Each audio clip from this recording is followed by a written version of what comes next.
You know that feeling when you hear someone tell a story and you're just completely hooked? You're hanging on every word. And you probably think, wow, they're just a natural. But what if I told you it's not some magic talent? It's a craft, it's a skill. And today we're going to break down the three simple ingredients that can turn pretty much anyone into a storyteller who really connects. So let's start with this number, 93%. There was this Stanford study where students were given a bunch of facts. Later, almost no one could remember them. But, and this is the key, when those exact same facts were wrapped up in a story, an absolutely staggering 93% of the students remembered them. I mean, look at that gap. Facts by themselves, you get a measly 13% retention. But put those facts in a story, boom, it shoots up to 93%. That means a story makes information almost 7 times more memorable. It's basically a communication superpower, and it's why getting good at this is so important. So here's our game plan for today. First, we're gonna bust the big myths that stop people from even trying. Then, we'll dive right into those 3 core ingredients for telling great stories.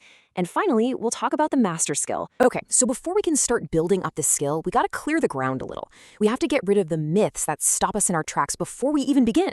So let's just tackle those doubts head on. Do any of these sound familiar to you? That little voice that says, my life isn't interesting enough. Or maybe, in a professional setting, just stick to the data. Or the big one, I'm just not an extrovert, I can't do that. Yeah, these are the top 3, and I'm going to show you exactly why they're all wrong. Let's start with that first myth, that you need some epic adventure. You really don't. For instance, the other morning I was out walking my dogs at 4 a.m., and yes, I said 4 a.m., just throwing this bright orange ball for them. The story isn't about climbing a mountain. The magic is in the meaning you find in a totally normal moment. Now for myth number 2, the idea that stories are just fluff. Let me ask you a quick question. Can you, right now, recall the exact percentages I shared just a minute ago? Probably not, right? They were just numbers. But what about from that little story I just told?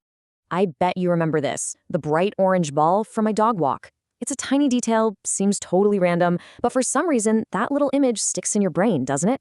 And what about the time? 4 a.m. See? You remember the orange ball and the ridiculous hour way better than you remember the actual statistics.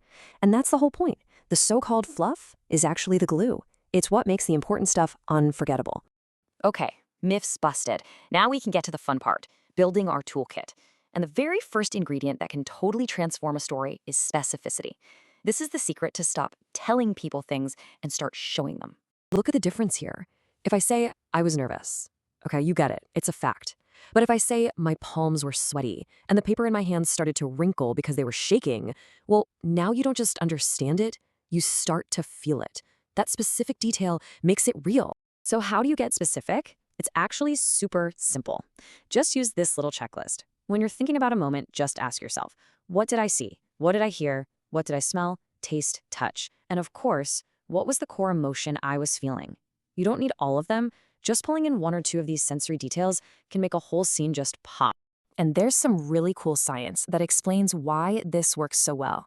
When you share these sensory details, you're actually lighting up something in your listener's brain called mirror neurons. Their brain doesn't just hear the words, it actually simulates the experience. So they're not just hearing about the smell of coffee. A part of their brain is firing as if they're smelling it too. It's wild. So, specific details, that's the what of your story. Our second ingredient, which is reliving the story, is all about the how. This is what takes a story from being just a piece of information and turns it into a real experience for your audience. Look at this comparison. Reporting a story is like giving the Wikipedia summary of your own life. It's accurate, but it's kind of flat, right? It's all in the past tense. But when you relive it, you transport your audience right into that moment with you. And the simplest trick to do this? Just switch to the present tense. I step onto the stage. Instantly, we're there. So, how do you do it? It's a simple 3-step recipe. First, pull in those sensory details we just talked about. Second, shift your language into the present tense. And third, let your body get in on the action. If your story is about being nervous, let your hands shake a little as you talk. When you re-experience the moment, your audience does too.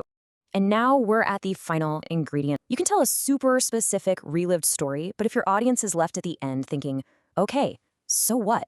Then you've missed the whole point. You have to share the meaning.